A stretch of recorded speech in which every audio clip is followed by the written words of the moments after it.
پاکستان کے سابق کپتان شاہد آفریدی نے ایشین کرکٹ کونسل کے صدر جے شاہ کے پاکستان کی سیکیورٹی مسائل اور ایشیا کپ کے شیڈول سے متعلق بیان پر کرارا جواب دے دیا۔ شاہد آفریدی نے social media platform X پر جے شاہ کو تنقید کا نشانہ بناتے ہوئے مختلف بین الاقوامی کرکٹ ٹیموں اور ایونٹس کی فہرست بھی شیئر کی جن کی پاکستان نے حالیہ برسوں میں کامیاب میزبانی کی ہے۔ شاہد آفریدی نے جے شاہ کے پاکستان میں سیکیورٹی خدشات کے دعووں کو مسترد کرتے ہوئے کہا کہ پاکستان 2025 میں ICC چیمپئنز ٹرافی کی میزبانی کے لیے پوری طرح تیار ہے۔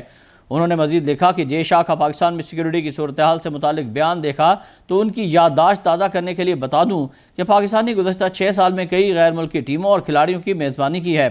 سابق کپتان نے طویل فہرست بھی شیئر کی کہ ان برسوں میں کون کون سی غیر ملکی ٹیمیں پاکستان آ چکی ہیں۔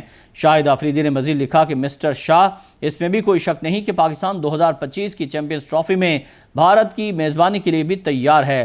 قبل ازیں جے شاہ نے ایک پریس کانفرنس میں کہا تھا کہ پاکستان کرکٹ ایونٹس کے لیے محفوظ مقام نہیں ہے۔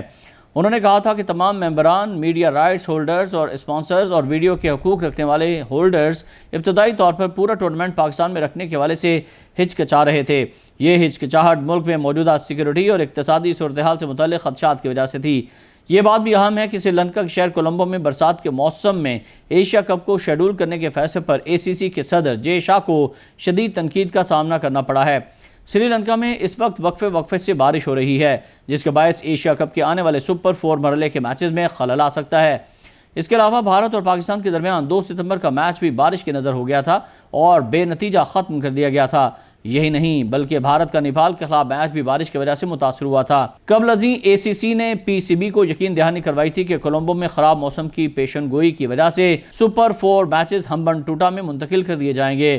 تاہم جے شاہ اپنے فیصلے سے پیچھے ہٹ گئے اور تمام میچز کولمبو میں ہی رکھنے کا فیصلہ کیا۔